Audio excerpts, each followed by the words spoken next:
Hey everybody, Lonnie, Gateway Classic Mustang, Gateway Performance Suspension. Back on our F100 chassis today. You can see we finally got the ends of our frame rails all repaired, all of our holes drilled in them for bumper mounts and the little square holes in the side. So we are basically ready to start our Crown Vic installation. So the very first thing we did was we actually have some brackets that we built here in the shop that we put on the front of the chassis anytime we're going to do this. That's just to keep your frame rails from moving around when we start cutting this stuff apart. It's always a good idea to bolt them in or possibly tack some stuff in, but you really kind of want to make sure that your frame rails are held in place.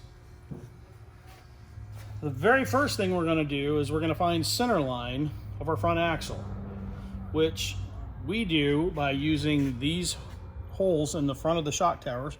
We'll run a string line straight across here and make a mark on the top of the frame that will later transfer to the bottom of the frame after we get all this stuff cut out of the way.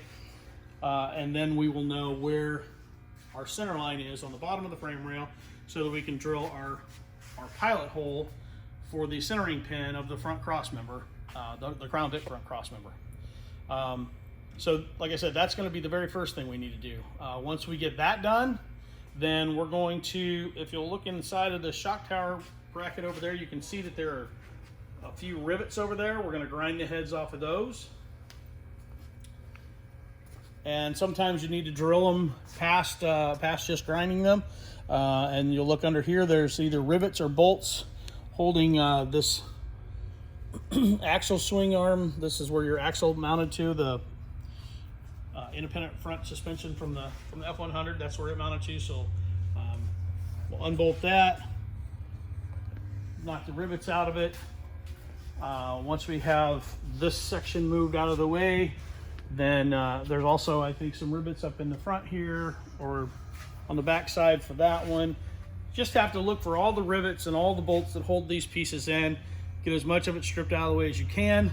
Then we're going to come in here and cut this section out. There's a couple of different ways you can do it. You can do it with a grinder with a cutoff wheel. You can do it with a torch. You can do it with a plasma cutter. But ultimately, all this cross member has to come out all the way back in here to the frame rail. So when you're done with all this, getting all this out of the way, it's going to look just like this part of the frame rail here, nice and clean. And then that's when we actually can start mocking up for our Crown Vic front cross member. There's one other thing over here that you'll notice is our brake hose bracket. The passenger side is actually riveted on from the factory. This one is bolted on, and it goes through. If you were on the other side of this frame rail, you can see this is the steering box mount right here that's also going to get cut away. This is the bolt that holds this brake hose bracket on.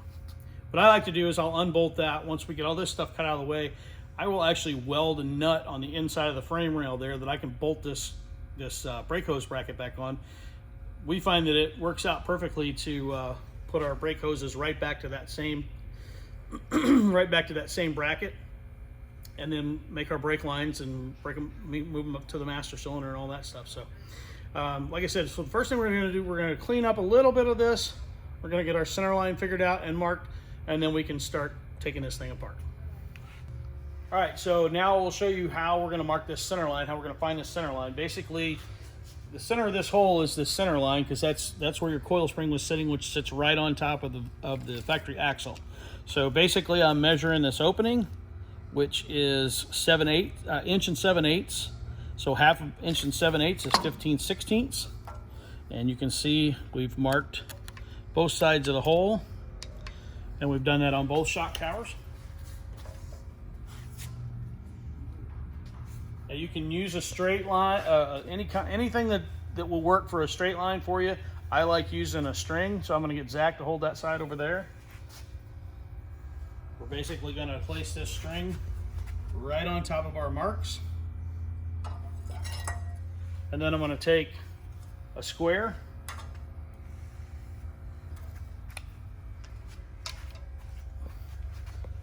And I want to slide this square back till I'm just touching that string. And then mark my center line.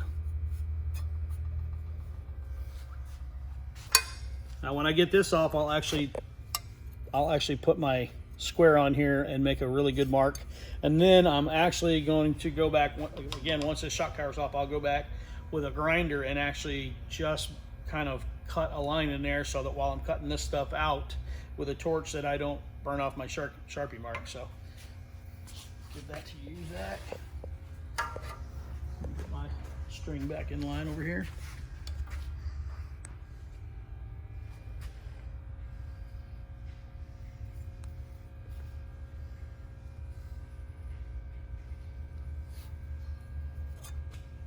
That is done.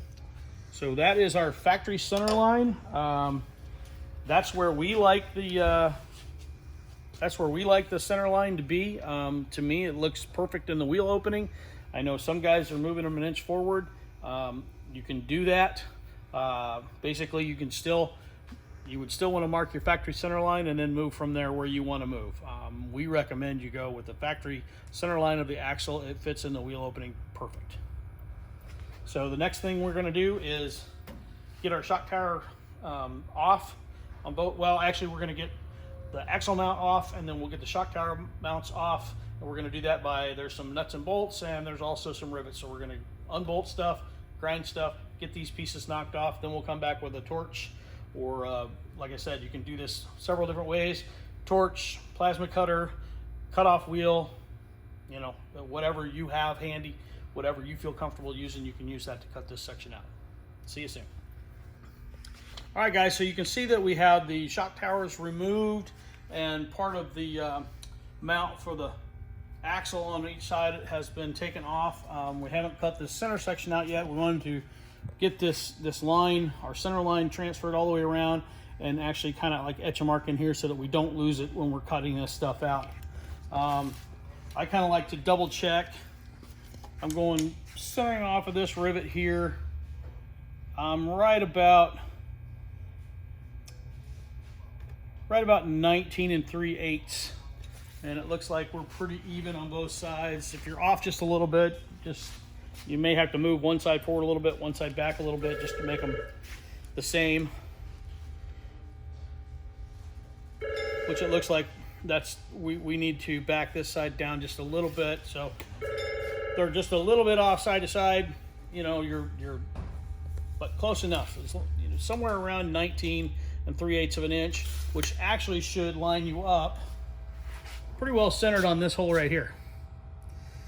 And as we transfer that line over, you're going to see this is going to pretty well transfer pretty well right over the middle of that line. Then we'll transfer that under. There's actually 2 holes under here from the factory, and you're going to find that we're going to be pretty close to the center of those 2 holes for our center pin for our Crown Vic. So I'm going to mark those real quick.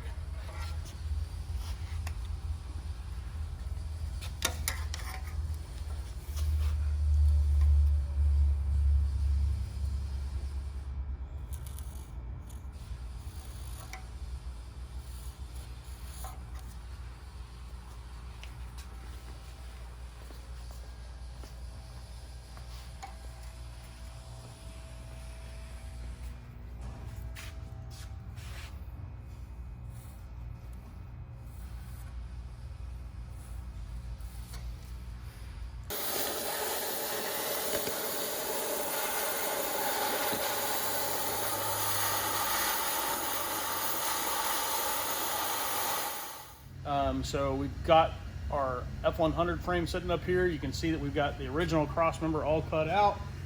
Everything is cleaned up on the inside of the frame, and we actually have our Crown Vic cross member clamped in place. You can see through here, last time we were, before we cut that cross member out, we drew our center line,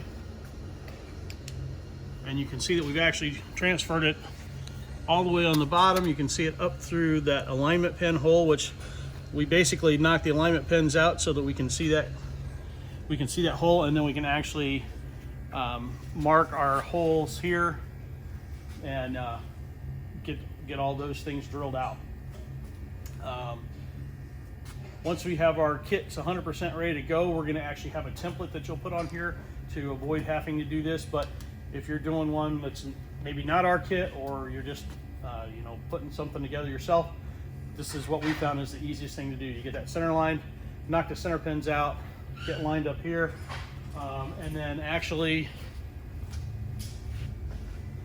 you need to center the thing side to side. What I find best is right here on this machined line, basically to butt up against the chassis. You can see we're 1.5 inches on the front.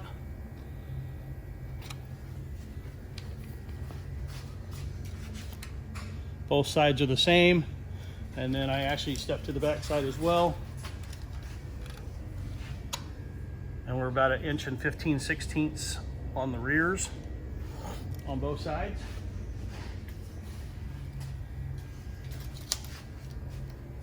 I'm sorry, I said 1.15 inches, I meant 1.7 inches. So basically at this point, we are ready to mark all 3 holes on each side. And then, so we can go ahead and drill this one out, or you can use a hole saw, either way. And definitely you want to hole saw these out because you want your tubes to pass through the bottom of the frame rail, so that your tubes are actually sitting on the Crown Vic just like they were in the Crown Vic chassis. So that's the next thing we're going to get going on. Okay, so you can see we've got all of our holes drilled down here in the bottom. We've got our center pin hole drilled and the holes for our tubes to sit in. The next step, if you're using our Gateway performance suspension installation boxes, we need to mark and cut out the top here. Again, we'll probably supply some sort of a template with that when these go to full production, but right now I know off my center line I need to go 7 7/16 forward of the center line and make a front mark, which I've done here. Basically, you need to go in the front here because you can see this has got a step in the chassis right here. So use the square on the front side of that, mark that. Again, 7 7/16 from the center line forward, and then 4 9/16 to the back line. Again, square on like this, mark that. And then you can see that I've got a line kind of like halfway through the curve of the frame right here, and that's where we're going to cut that, and then our installation boxes will slide right down inside that chassis. They're actually going to be the same height as the chassis, so you'll weld this up. The tubes stick up a little bit to, so when you lay this over, it's going to sit level like that, sitting right on top of the factory style tubes. And we'll weld this in, weld the box in solid, and this part will be done. Then we'll move on to the rear mounts. We've basically got the Crown Vic mocked up. We've got our installation boxes all mocked up.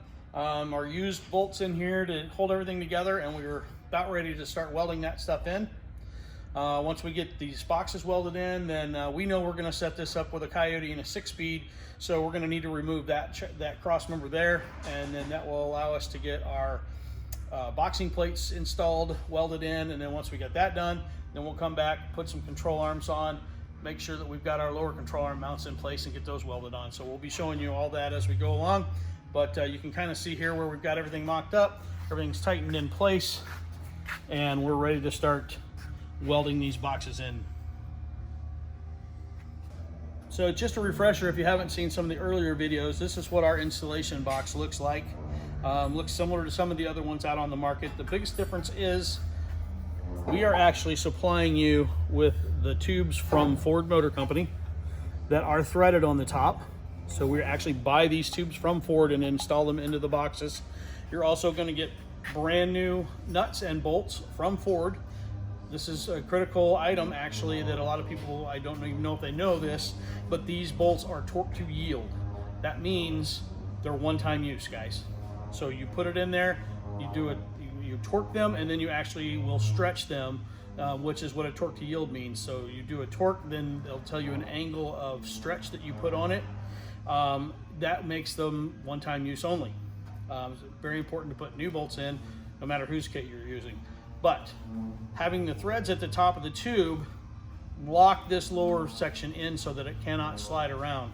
If you've just got a big wobbly tube like this, the front suspension, this whole cross member can move around on you as you're driving down the road. We have had this talk with some of the Ford engineers because we work closely with a lot of guys from Ford, and they say it is critical that we have this threaded rod, this threaded tube, and that you use the right hardware. So you're going to get the box with the Ford threaded tube already installed in it, stretch to yield bolts, brand new from Ford Motor Company, as well as the correct nuts from Ford.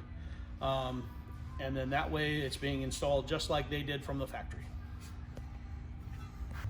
So we are going to be welding all this in with our Miller-Matic 211.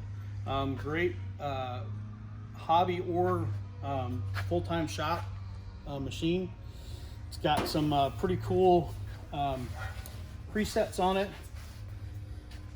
You can set it, basically set it by your wire dimension. We're running 030 wire, so you can actually preset that, and that'll set the temperature, or I'm sorry, the wire speed. And then you can see right here, it tells you the thickness of the material that you're using, so you can kind of just set that. That gets you pretty close. I kind of like to set my own wire speed, and that's kind of whatever works for you.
All right, so I've got my initial welding done, everything that I could do with all this stuff bolted in place. You can see I was able to hit the front.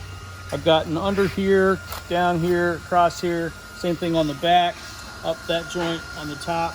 I can't get to this top joint without this coming off or the front seam, so I'm gonna go ahead and pull these off. I'm gonna finish welding that seam, weld this seam here. I'll do the same thing on the other side. Once I've got that done, then I'm gonna go ahead and drop the cradle out so that I can weld this seam all along here. We'll do a solid weld all along here, and then we will be ready to do our boxing plates. Each chassis is shaped just a little bit different. They're pretty close, but you're probably going to have to spend a little time grinding them to make them fit perfect. We can't change the fact that stuff gets moved around and bent around, and when you're cutting stuff, it heats and moves. So they're really close, but to make them fit exactly perfect, you're probably going to have to spend a little bit of time doing some grinding. One tip I have for you is we reuse the factory brake brackets that are on the frame. The passenger side here is riveted on. It's got a rivet, so it stays on and it doesn't, you know, there's no issue on that side. On the driver side, however, there's a bracket here that your steering box bolts to. So there's a long bolt that comes through the frame. What I like to do is, because we're going to put this boxing plate on, you're not going to be able to access that. Just, you know, mock it out, bolt it in place with a 5/16 nut. Weld that nut in place. Boom, you're done. You can take it off if you want to paint or whatever. You could do the other side too if you want. That's up to you. But so we've got our, like I said, we had to do just a little bit of grinding up in this area, just a little bit to clearance the top. I actually reshaped the frame just a little bit in a couple places because it was kind of bowed from cutting all that stuff out. But what I like to do is get it where it's fitting about like this, and I want it to basically be flush with that plate, which if you'll notice right now, the back is kind of kicked out just a little bit. I'm gonna tack this, and then I'm actually gonna bow this in place. We're gonna be sitting on the bottom of the frame rail here, where actually you can see we're inside, but this frame rail gets wider as it starts coming back, especially on the bottom, it gets wider. So like I said, we're going to make this flush up here, and then we're going to put a couple of C-clamps back here and pull this tight. You can see it goes from being under, and then the frame kind of cuts over. We go ahead and just kind of let that go right on the face of the frame there, and weld right there. And then, like I said, on the bottom, you're going to be actually kind of welding into the bottom here, and right back here at the back, it pretty well comes flush. It's going to fit like that pretty well on both sides. So let me get my helmet and some gloves, and we'll get this thing tacked in place, and I'll show you how we're going to clamp that and pull it in place. All right, so we got that fitting pretty nice. Like I said before, I kind of want this basically flush. You can kind of feel that with your hand. Make it pretty well flush with that Crown Vic installation box. That way, when it's all welded together and ground down, it looks like one continuous piece for the most part.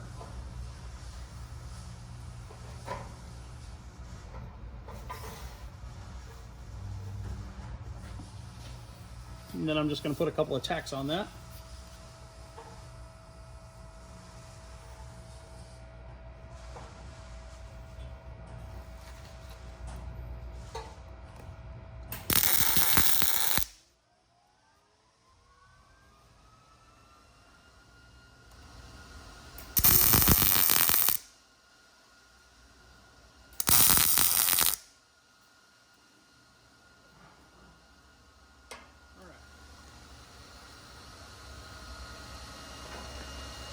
I'm just going to grab a couple of C-clamps.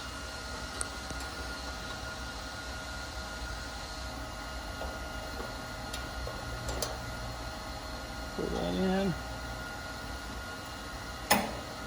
Just put just a little bit of pressure so that I have that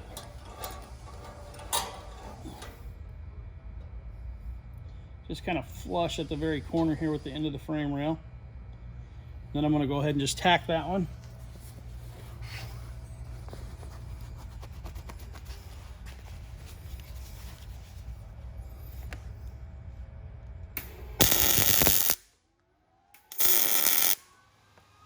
And put a little tack up here as well.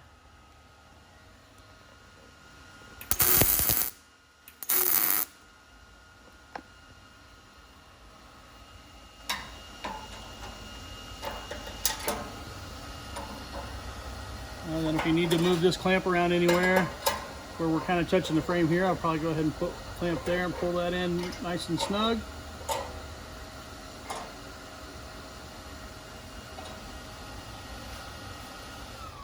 Put a tack there.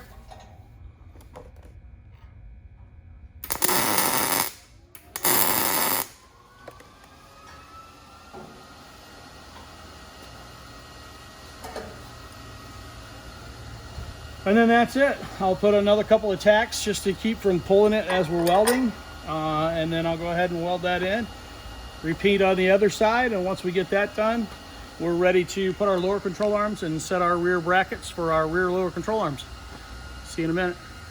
Okay, so we've got our Crown Vic installations installed. We've got our boxing plates installed. Now it's time to move on to our lower control arm rear mount. Basically, this is our rear mount. We're going to get this little gusset that's going to go in here and fill in so that that's not just a gap. Give that a little more support. A couple things I want to show you before we get started on that. This is a factory lower control arm bushing that goes on here, and you can see that that is kind of at a 45-degree angle because it's mounted actually to the Crown Vic like this, so then that is parallel to the ground. This is what this same bracket should look like once it's been rotated. Once it goes on here, it's going to be mounted flat, so we still need that to be horizontal. So you can see the difference. I've seen guys split these and roll this. I find it extremely easy just to cut through these two welds with a cutoff wheel. Just slice through this weld and this weld with a cutoff wheel. Rotate that so it's horizontal. And there is, you'll notice that there's one side is closer than the other, so you want to make sure you rotate it correctly. Again, we'll show you how that should look. The thick side, once this, you want to keep it to where this tab that sticks out. Keep it that way. But you can see we just rotated it, re-welded here, and it's not a big deal. It's easy to do. One little trick that we've found, I don't know if you can see this silver line that I've put right here, because you're going to end up with a bolt going right into this area. So I like to clearance that just a little bit with a grinder. I've got it marked about 1/4 of an inch. It's not really going to hurt anything if you take a little more out of that. But I'm going to grind that out of there. Then we'll get this mounted on the lower control arm, and we'll get our bracket in place and be ready to weld it.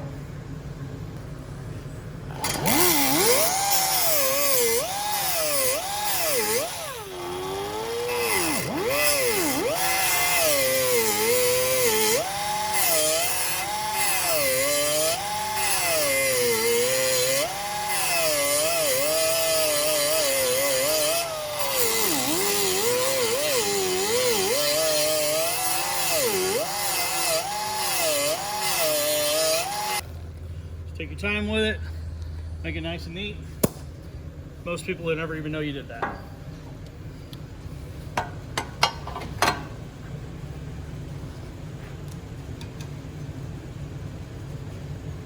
All right, so I'm just going to slip my lower mount on.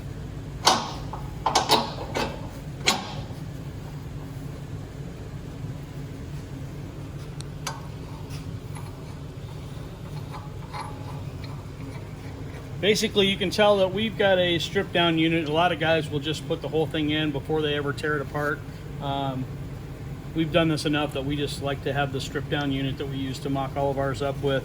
But when we stick the lower control arms back on, we're putting the factory bolts back in, you'll actually be able to see a wear mark from where how the alignment was set. Some of them may even still have the tabs, because from the factory they've got tabs that lock that eccentric bolt into place. Basically, you just kind of want it in where the Ford location was, is what we tend to finally end up doing.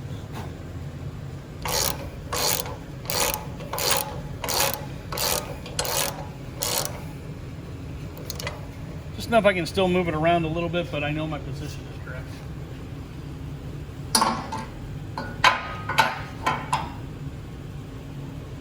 Now, the way this bracket is made, this is obviously going to hit the frame, so that's going to stop you from going in too far in the front. And then this is actually cut out where the frame is going to go in, so this is going to keep this part from going in too far. That simple. That's where it fits.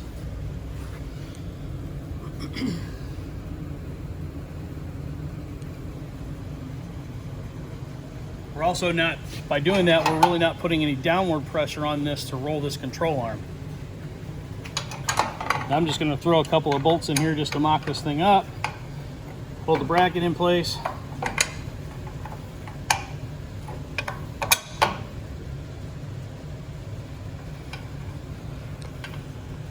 All right, so that's that. We're nice and level across the bottom of the frame there. We want to make sure that that's nice and level. And we're basically ready to start tacking it in. Once we get that welded in, we're going to add this little filler.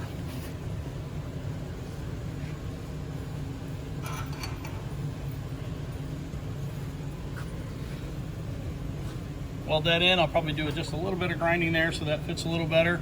Again, each chassis is a little bit different. Where everything fits, it's just a little bit different, so it's hard to make the parts exactly perfect.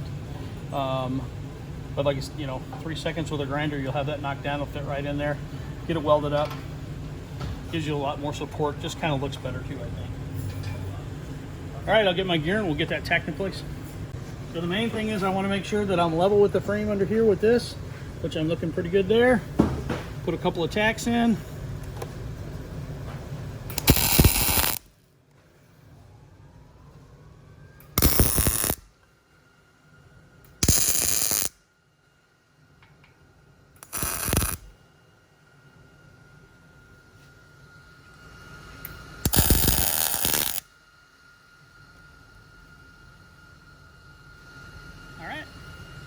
So you can see I took a little bit of time, ground the end of that down just a little bit, and I've got that tacked in place. Kind of see how that's going to look. At this time then I'm going to go ahead and take this bushing off so that we don't get too much heat in it, and go ahead and get this all welded up.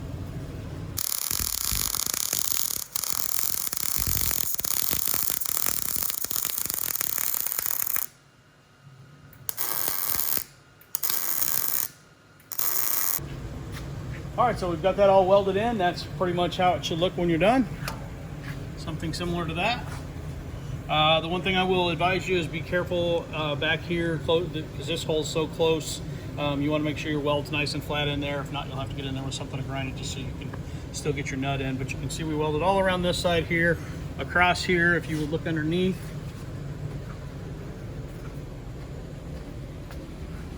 right up under here is welded as well. And you might need to go in there with a grinder just to make sure that none of your weld is hanging down, because that obviously our bushing sits flat on the bottom of that. So that basically leads us to get the other side welded on. Then we're going to pull the aluminum cradle out, get this grinding finished up, and then we still have to weld this seam right here and grind it. And then when I take the once like I said, the cradle come off, we'll get this welded, ground down. And then if there's any gaps around the bottom here where the tubes from the installation kit pass through, I like to weld around there, just seal all that up, make sure it's good and solid. Once we've got that done, then we're ready to paint or powder coat or whatever we're going to do with it. Okay, so we're finally finished with the Crown Vic installation. I think it turned out pretty slick.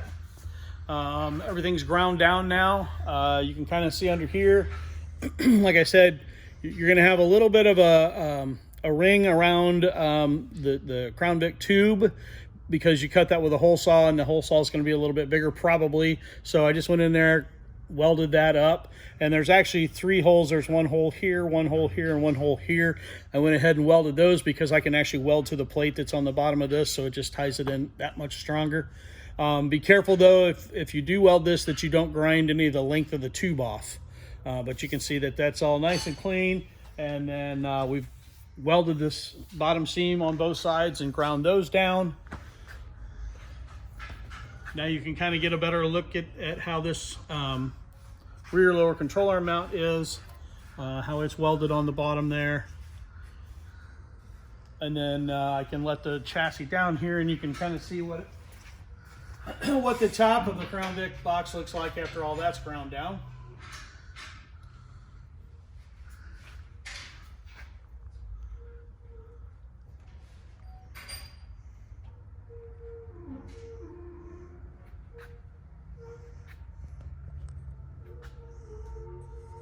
So once again, it's not critical that you have to grind the welds. That's just more for looks than anything. You can totally leave the welds alone if you want, if you like the way your welds look. We just do it to kind of slick it up, make it look a little cleaner, look maybe a little bit more factory.